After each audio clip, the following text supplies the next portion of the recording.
The topics and opinions expressed in the following show are solely those of the host and their guests and not those of W4CY Radio, its employees, or affiliates.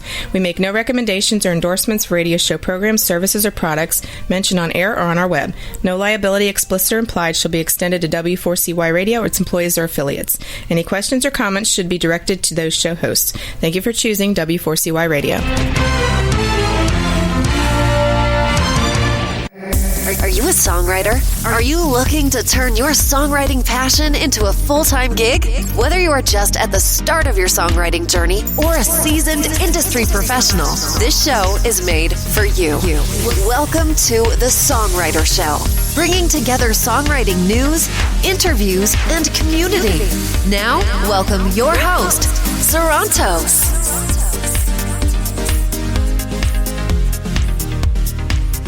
Good evening, everyone, and thank you for tuning in. I welcome you back to the Songwriter Show. I'm your host, Sarantos. I'm a solo music artist who's been writing lyrics for as long as I can remember. Words are so important to me, and that's why I'm so thrilled to host this show for you. I believe that every song is a story. The Songwriter Show is broadcast live on number one ranked W4CY Radio and has listeners in all 206 countries in the world. The station is licensed with ASCAP, BMI, CSAC, and Sound Exchange, and has partnerships throughout the music industry, including iHeartRadio and exposure to over 300 million listeners. Tonight's first and only guest is No Face, No Case. And I'm glad to welcome to the show. How you doing tonight? Hey, how's it going? I'm doing great. Thank you for being on the show tonight. Oh, I appreciate the love. You're very welcome. So, we're going to have plenty of time to talk, but let's start out with what got you playing? I'm sorry, I didn't hear the last part. What got me playing? Yeah, what got you playing? Well, I started doing music when I was about 14 years old. Okay. I was into rock and roll music, and I played instruments. I played the drums first, and I transitioned to go-go music because I'm from D.C. Okay. And I played the drums I've been playing the drums forever, for at least 15 years. And I don't know, just something about just a microphone that just attracted to me, that I was attracted to. And as I listened to one of my favorite artists is Rihanna, and I always loved how the harmonies and the songwriting was perfect. And it's just something I just wanted to just started doing. That's wonderful. And you know what? You mentioned Rihanna, man. She's got killer melody. She's really got the whole vocal package, doesn't she? Most definitely. Yeah. So, so you fell in love with, was it being the front man? Was it the vocals, being the center of attention on stage? What did you really fall in love with? Well, I just fell in love with the vocals. I was always in the background playing the drums with bands, but it was just something about the power of somebody on the microphone. You could change somebody's life with a microphone. Yeah. Okay. So it's just the power that comes with that. Okay. And now, do you spread only your message? Do you only use your lyrics? Do you collaborate with other people? How do you work that? Well, I use my own stories and I use my friends' stories. And I put them in the music. As far as collaborating with other artists, I do collaborate here and there, but for the most part, I'm telling the stories of what I've been through, the people I know, their trials and tribulations. Yeah, fair enough. And I assume you still lay down your own drum tracks for your songs? Sometimes. It's a lot different when you're dealing with like pop music. It can be really, really tiring trying to keep up with, what people use computers for now. Yeah, absolutely. Yeah, I get it. How do you decide when you come up with a story that you feel like you want to tell? Do you start with just the lyrics? Do you start with the melody in your head? Do you start with the drum track, music? How do you start the process? Well, I always get a track of maybe about 15 to 20 beats or instrumentals from producers. And it always starts with a feeling. Once I hear a song, it has to remind me of a moment in time. Sure. And okay. I take that moment and I turn it into a song. Okay. How do you know if you got something? Are you one of these guys that writes, a couple of songs a day? Do you write once a month? How do you know how often do you write, and then how do you know if you got something worth pursuing or take it to the next level? Well, I try to write every day. I actually have a recording studio in my house. And when I know it's a song is when I stay awake for an entire 24 hours working on one song. Okay. How often is that? How often does that happen to you? That's like once, maybe every 2 or 3 months. I make songs every day. Yeah. But it's just that one that just it has to be perfect. There's no better feeling, is there, than really feeling like you're in the groove and being onto something? Right. It's like a feeling. There's like a energy to it that you can like really, really feel. Yeah. If you could pick someone to collaborate with, would Rihanna be tops on your list? I think Lil Wayne would be first. Okay. And then Rihanna. And then Rihanna, you'd put Rihanna second. She'd come begging you, and you'd be like, no, not right now. Right. I would have to, because I saw a video of Lil Wayne, and it was about a 15-minute video, and he was in the studio, and he was rapping nonstop. He wasn't writing any of the stuff down. He was rapping nonstop, and it was making sense.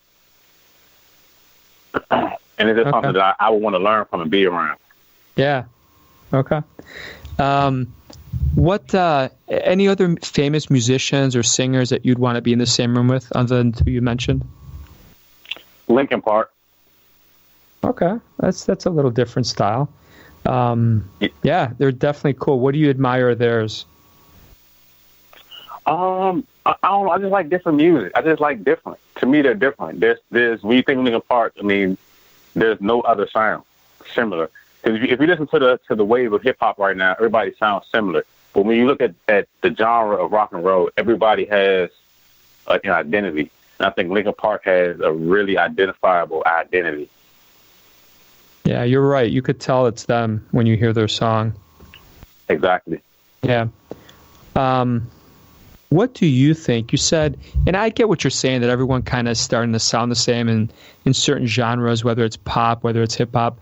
What do you think is the next phase? What do you think is the next thing that's going to catch fire? If you could predict a mixture or a certain genre or a certain sound, anything that comes to your mind? Exactly. I think it's going to be a mixture. I think genres are going to start becoming blended, and we're not going to be able to tell who is a country artist, who is a hip-hop artist, who's rock and roll, who's alternative. It's going to become blended. Yeah. So it's going to be called freedom. And on the one hand, that'd be a little bit cathartic, because I think sometimes, even my own songs, I try to sit and pigeonhole them into a certain genre, and I'm like, well, this isn't really rock, it's not really folk, it's a combination, and sometimes I think people don't quite understand that, and someone else could listen to your song and come up with something completely different. They're like, no, that's alternative, and it's a challenge. Most definitely. Yeah. Most definitely. Are you touring now, performing in public? So currently I'm not touring. I'm actually going to release another album, and then I'll start touring. Okay. Any advice to any beginners that you give them about this industry? If you had someone in front of you who was 12 or 20 and they were really interested in pursuing this field, any advice you'd give them? Yeah, I would tell them to invest in their own recording equipment and record every day, nonstop. And then record 100 days straight, and then go back and listen to the very first song you recorded. And if you hear progress, then you have a future in music. Yeah, that's great advice. The one thing that I've officially been doing this 6 years, and I think you're so right in that it's amazing to me. I talk to people every day, and some people, they just think they're the shit. And you're like, I try to learn something every day, and it amazes me when I look at the really successful people, they're the same way. And people that think they've arrived or think that someone doesn't understand their message because it didn't get reviewed well, I look at reviews, and if someone doesn't like something, I get that there's variety, and maybe they're wrong and maybe I'm right, but I'm always trying to get their point of view. And if they have that point of view, maybe it's on me to try to get better so that more people like it than don't. Right. Yeah. How do you, most of us, when you're an indie artist, we have day jobs, and a lot of us, like both of us, keep it kind of separate and private. But how do you juggle it? Is it difficult? Well, so I'm more of an entrepreneur, and that it allows me to be flexible. So I'm able to, work on my music 8 hours and still be able to handle, my entrepreneurial duties, Wow. in between, during, after. Yeah, So I try to balance. Yeah, that's wonderful that you're able to do that. I'm sure a lot of people would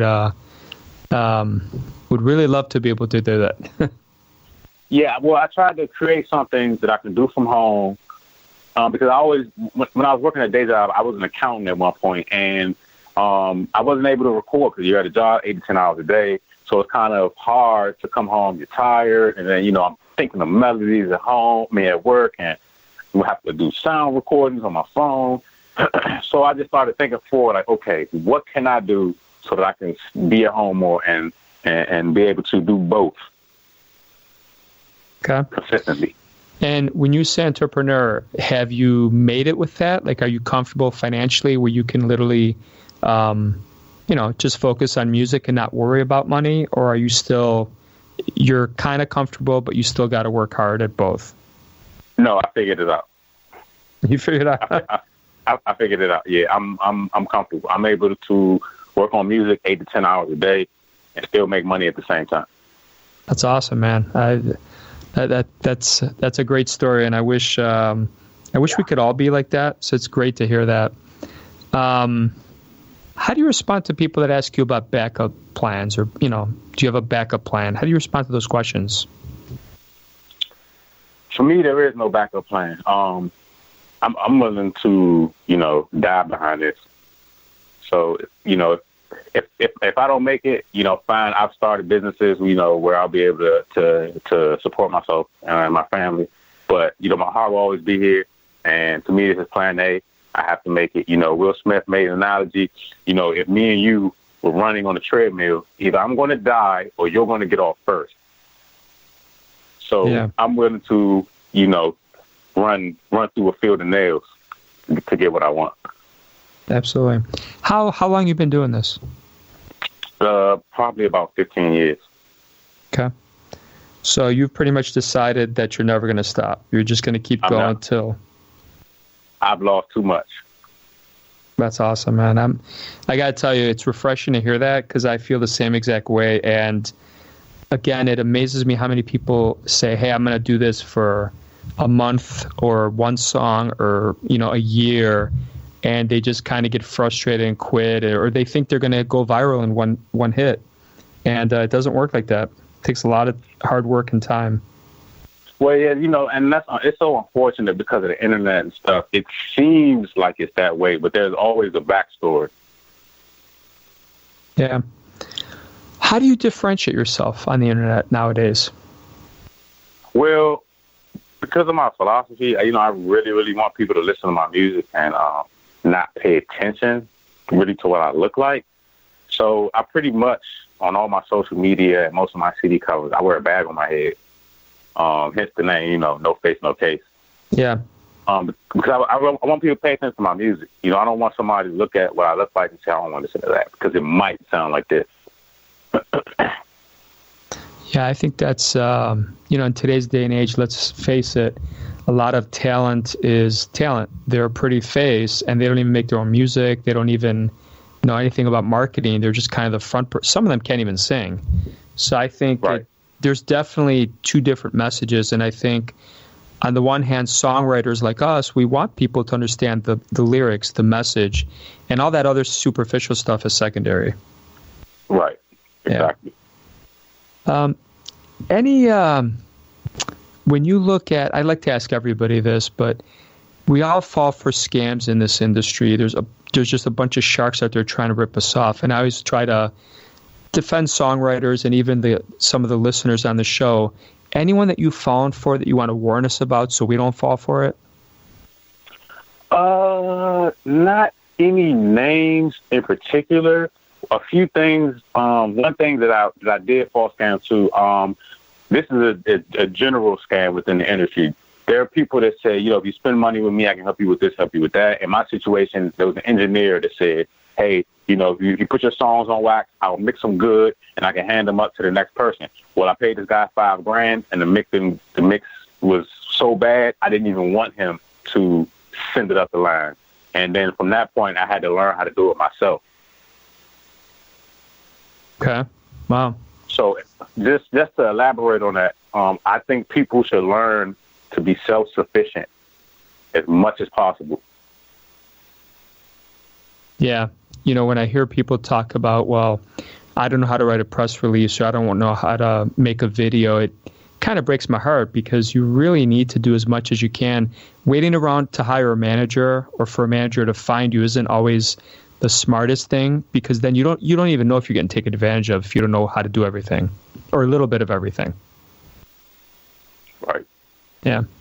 So we have a couple of fans that are trying to ask some questions here. So, are we seeking this behavior, or does history just come back around? Say that one more time. Are we seeking? They're asking, Wendy is asking, are we seeking this behavior, or does history just come back around? Are we seeking this behavior? I'm not sure. Yeah, I think I'm not 100% sure Wendy's trying to ask. It seems like maybe they're asking about maybe the music business. Like, are we seeking to be scammed? Are we being naive when we shouldn't be? No, it's not. It's definitely not that. I have friends that are on the wealthier side that spent $1 million, that burned through $1 million through all the BS. It's just how it is. You have to go through all the BS until you meet the right people. So I got to sum up this person. Oh, that's not the person. You got to move on to the next. That's just the way it is. And to be 100% honest with you, there is really no one road to making it. The people that made it, all their stories are different. Yeah, that's very true. There really is no one way to make it. Yeah. These people that did they eventually get frustrated and quit, or did they just keep spending money on the next person, thinking, okay, eventually somebody will get me to the top? Right. And it happened exactly like that. Once they, paid through all the BS, they ended up getting to the other side.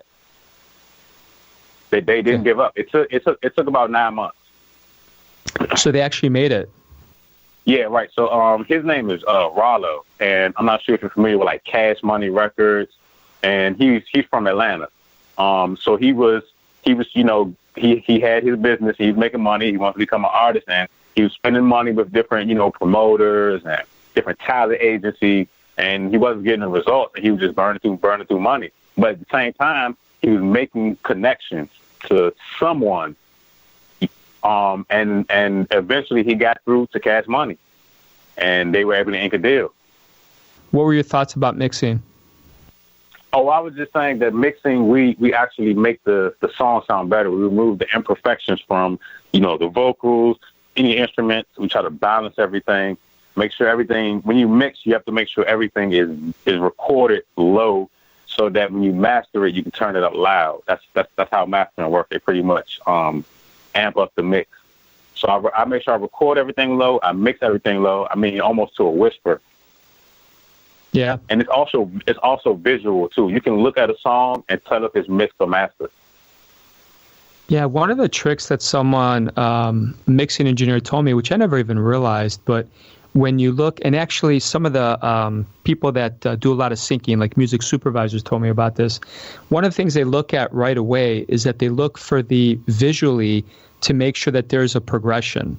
If they see like the same volume throughout the whole song, meaning there's no dynamics, they don't even listen to it. So, they always want the song to kind of build, release, and they want to see like, different arc points, which I had no idea they looked at that. And, but yeah, I totally understand what you're saying there.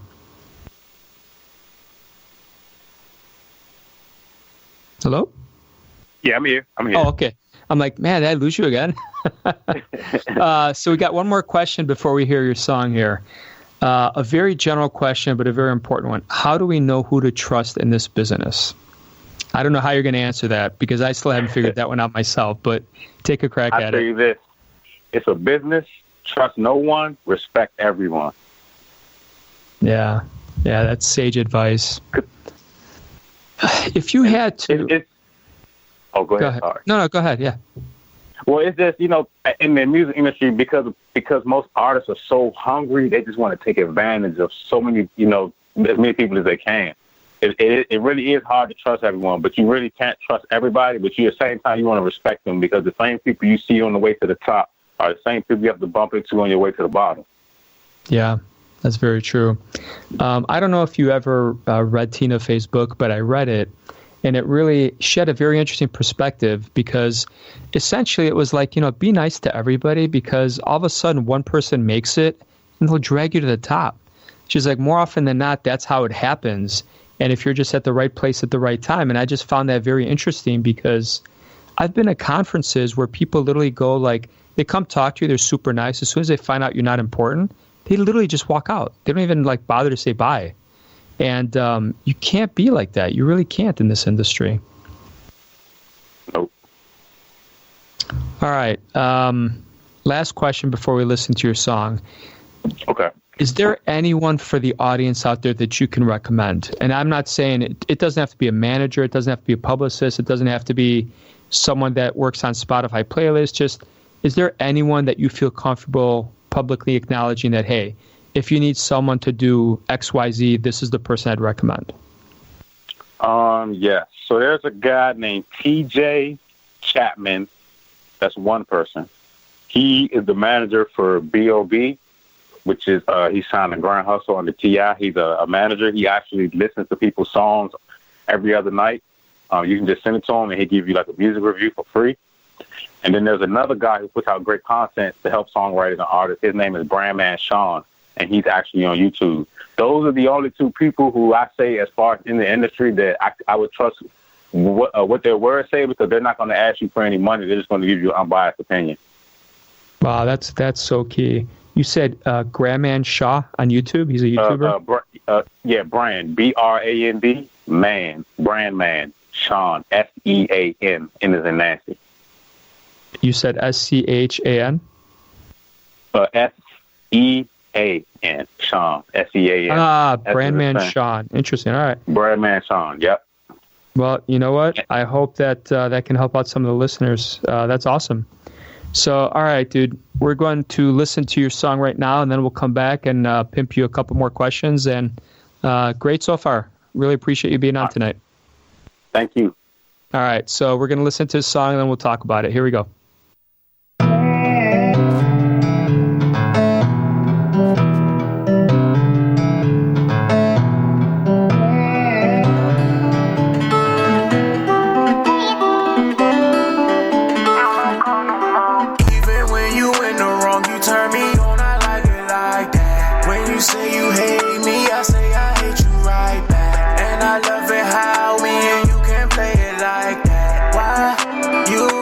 Don't know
gotta give what you can take. Keep your heart in this place. Slow it down, there's no race. I know you see me calling, girl, I hope it's not too late. Pick up the phone, girl, I might not wait. Pick up the phone, you won't call no more. Even when you in the wrong, you turn me on, I like it like that. When you say you hate me, I say I hate you right. And wow, man. Lines are blowing up here. That was awesome. Great vibe, great feel, great song. Thank you. I appreciate it. So usually I ask this at the end, but since one of the questions is the song out for sale, I'm going to ask you now. Tell us about your website. Tell us where the fans can purchase your music, because it seems like they really want to. You can look me up on all platforms right now. Apple Music, Spotify, Napster, Deezer. You can just look up No Face, No Case. And the song is called Call. Awesome. Yeah, so you got a bunch of comments. Great sound to it. Nice tune going through it. Tell us a little bit about that song. What inspired that? What does that mean to you? So I had this lady friend. And basically, one day I woke up, called her phone was disconnected. So, so I made a song about it. And it went exactly like that. The same day the phone was disconnected, it was the same day I made the song. Okay. And how long was that song just released? How long has it been out? That song is about 7 months old. It just got released about a month ago. Okay. And tell us a little bit about what's your favorite song of all time? If you could pick one song that isn't yours, give us an idea of what you listen to on your iPhone. Ooh, that's tough. I would say Chris Brown, Deuces. Okay. What's your favorite time period? 80s, 90s, now? Oh, 2000. 2000. 99 to 2000. Okay. If you a Marvel guy, DC guy, what do you prefer? Marvel. All right. If you could be any Marvel character, who'd it be? Iron Man. Iron Man. All right. Yeah. You can't go wrong with Iron Man. Gotta love Iron Man. So I assume you saw Avengers? I did. All right. So you bummed Iron Man's gone, so to speak? Yeah, but, we'll see what happens. Well, I'll tell you what, I read comic books. I've been reading for many, many years. And, I tell people when they were devastated, I was like, listen, don't worry. He comes back. He's been backed up. So don't worry about it. And they're like, wait, what? So I could see them not bringing him back just because I'm sure they don't want to pay him $50 million a movie, but they could bring him back if they wanted to. There's plenty of stories where he comes back. Right. Yeah. What was your first job? My first job. Let me see. It was either AutoZone or it was Subway. It was one of the two. I have frequented both of those, so that's really cool. Now you got me in the mood for Subway, though. Now that you said that, I haven't been to Subway in probably a month, so now I'm going to be thinking about Subway the rest of the show. Anyway, are there any apps on your phone that you can't live without? Something you use on a daily basis? Yeah, Apple Music for artists. Okay. That's a great platform. And I think, if I recall, they just added Shazam, right? Like they added a lot of the metrics from that now. Yeah, they sure did. Yeah, wow. Yeah, I got to check it out. I haven't checked it out in like a month or two, but I just read about that, so I definitely got to check it out. All right, so 3 more questions for you. 2 are about the girl. Did you ever get in touch with the girl? Does the girl ever know you wrote the song for her? Didn't get in touch, but she knows. She knows, okay. Yeah, the last comment was, man, that's messed up, but you got a song out of it. Got something out of it. Yeah. I have to say, though, it is kind of cathartic sometimes because, some of these things that most people go through and they just talk to a buddy and it's done, it lingers. I feel like at least for us, we have this unfair advantage where we can get out of our system because, when you do a song, I mean, you're going to spend more than 30 seconds on it. So it's almost like all that energy and time. And then when you listen to it, I feel like there's some closure to that. Do you agree? Exactly. It's therapy for sure. Yeah. Okay. What's any good books that you've read in the last year that you want to share with us or recommend? 48 Laws of Power. What's that about? I haven't heard of that. 48 Laws of Power is, I would say, the music industry's secret book of getting to the top. So if you've heard of 50 Cent, he has a book called The 50th Law. So he came up with 2 more laws that him and the writer of 48 Laws of Power, his name is Robert Greene. Him and 50 Cent made a collaboration book called The 50th Law. But I suggest everybody get the 48 Laws of Power. Jay-Z uses it. 50 Cent uses it. Anybody in the top of the music industry uses the 48 Laws of Power. 48 Laws of Power. I have not read that, but I'm going to add that to my list. Who did you say wrote it? Robert Greene. And Greene is spelled with an E on the end. Okay. So if you Google 48 Laws of Power and music industry, you'll see exactly what I'm talking about. Okay. Yeah, that's interesting. Very informative guest. I have to tell you, you're giving us some very good tidbits that I think a lot of the listeners are going to enjoy. Oh, yeah. Well, I try to tell people stuff so that the whole point of, meeting new people so that you can learn their experiences so that you won't make the same mistakes that they made and you'll be able to get to what we call mock stuff faster. Yeah. And you know what? I really respect that. I try to be the same way, but I can't tell you how many people you talk to that they hold things close to their vest. Like if they tell you, a book to read or just a YouTube video to watch, like it's, I feel like I want everyone to succeed. I don't want to be the only one to succeed. Right. And you know what? The energy that you put out, it always comes back. Law of attraction. Yeah, for sure. How about any strange, like what's the strangest compliment someone's ever given you for your lyrics, your music, for anything? The strangest? Oh, somebody told me I sound like The Weeknd. The Weeknd? Oh, that's a cool compliment.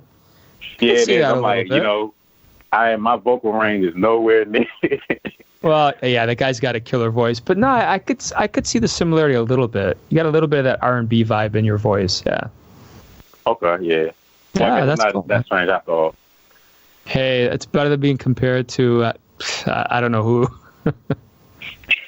Yeah. What do you think about social media? Is this something that's helped you, hindered you? Is there a certain platform you recommend? I think social media is like a gift and a curse. You can spread your brand, but when I think that once you allow social media to become its own monster in your life, that's when it becomes a problem. Yeah, I totally get that. Is there a platform that you prefer? Yeah, I like Spotify, I like Apple Music. I think that there is a rhythm somewhere buried where if you consistently upload enough content, some kind of way, your songs get pushed to the forefront. Repetition or frequency or just volume?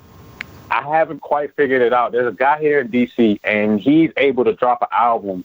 He doesn't have a huge following, but he figured out when to do it, and he's able to chart on Apple Music. And now he may not go number 1, but he'll go like 70. That's great, man. I think we'd all kill to go 70 or any number above. Even 99. Yeah, 99 out of the like 3 million artists on a given day that put out a new song.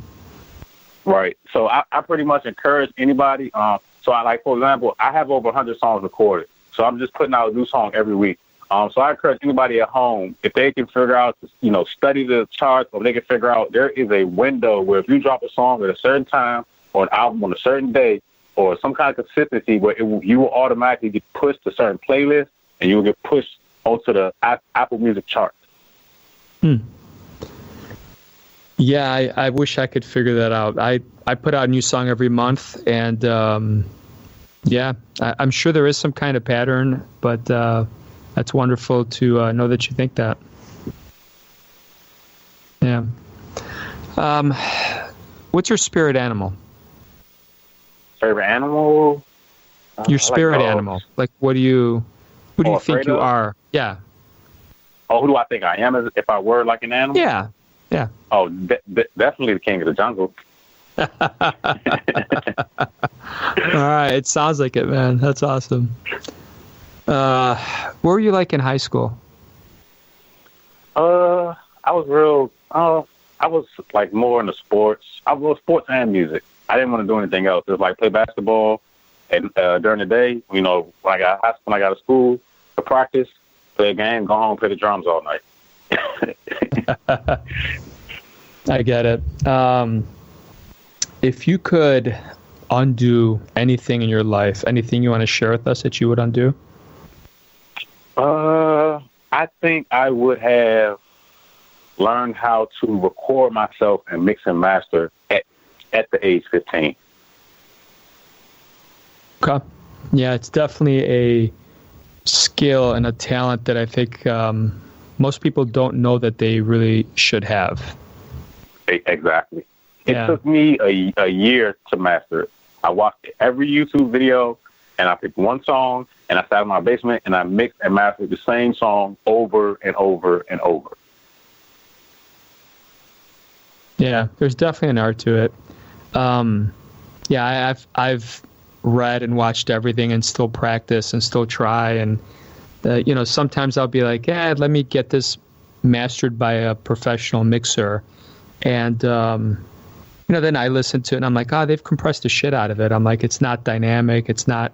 Mixing is definitely an art. And, unfortunately, the guys that are pros, they want points. They want $50,000, and indie artists are like, okay, a couple $100 is probably all you can afford. So I definitely agree with you. Try to mix your own stuff because nobody's going to pay attention to it like you. And if you're not quite there, try to hire someone to sound better or try to get it at least mixed a little bit. And they'll find the major flaws that you have in it probably.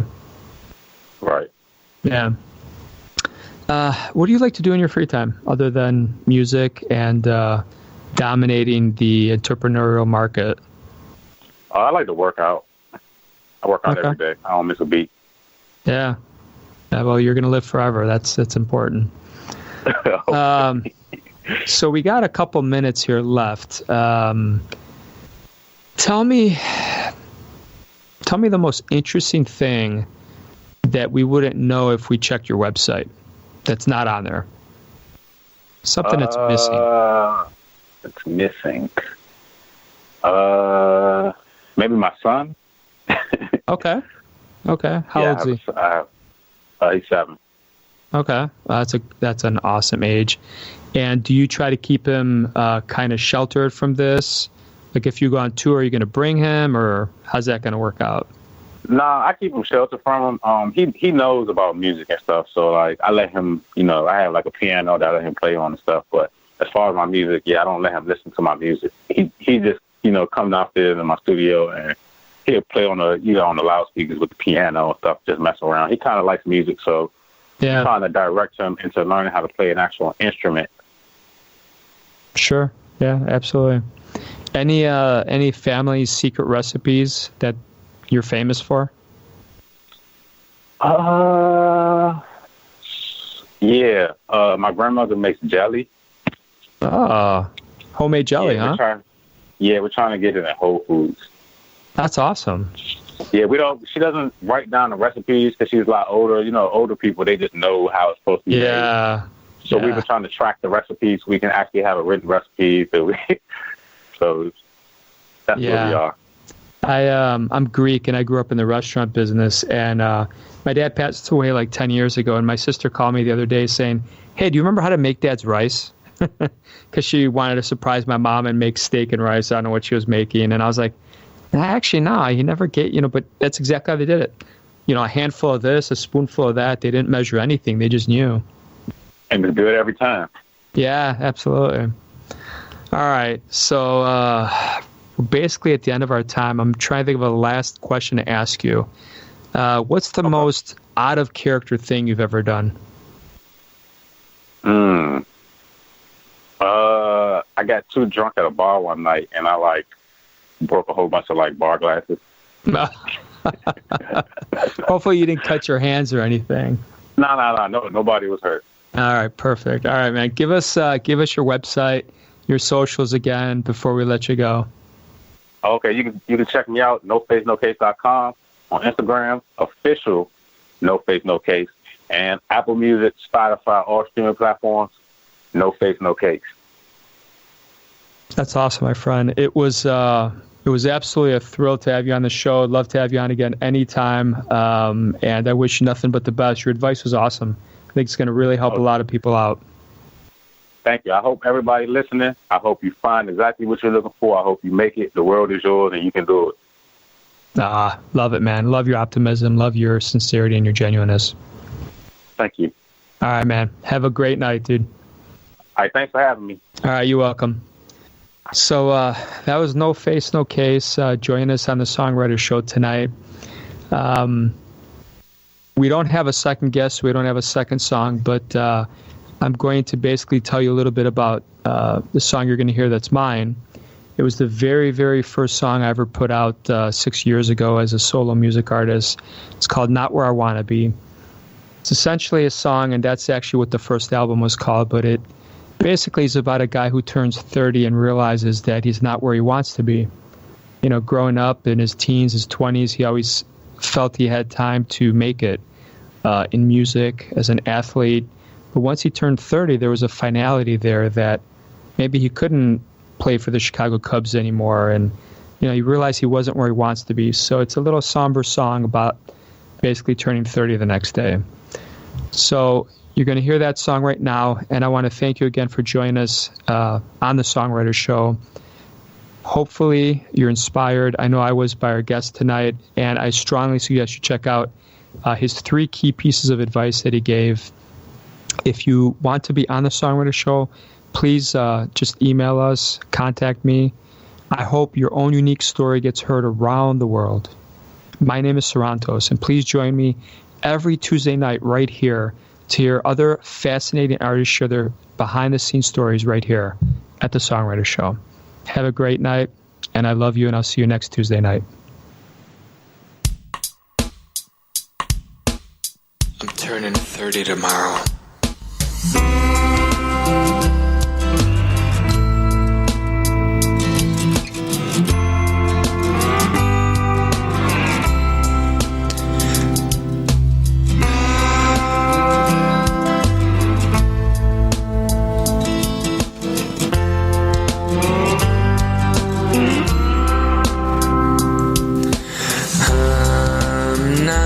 Where I wanna be. Can't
I woke up today feeling the same. I can't help but feel my life is not real. All these dreams I dream of every night.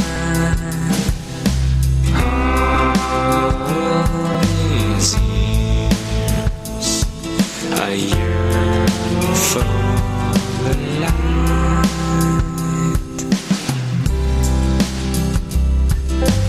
Wish, I wish I could. I wish I might. All I want is to make a wish tonight. I wish that I could.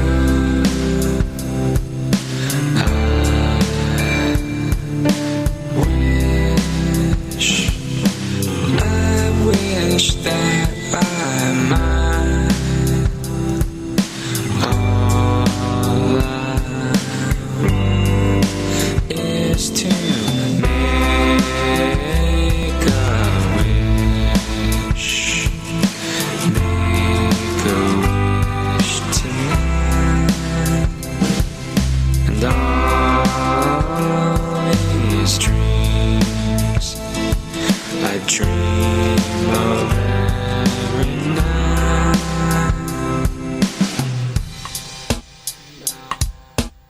I'm not where I wanna be, but I'm still the same old me. Thank you for listening to The Songwriter Show. To keep the momentum going, head over to www.songwritershow.com and join our free music community of artists, songwriters, and producers. That's www.songwritershow.com.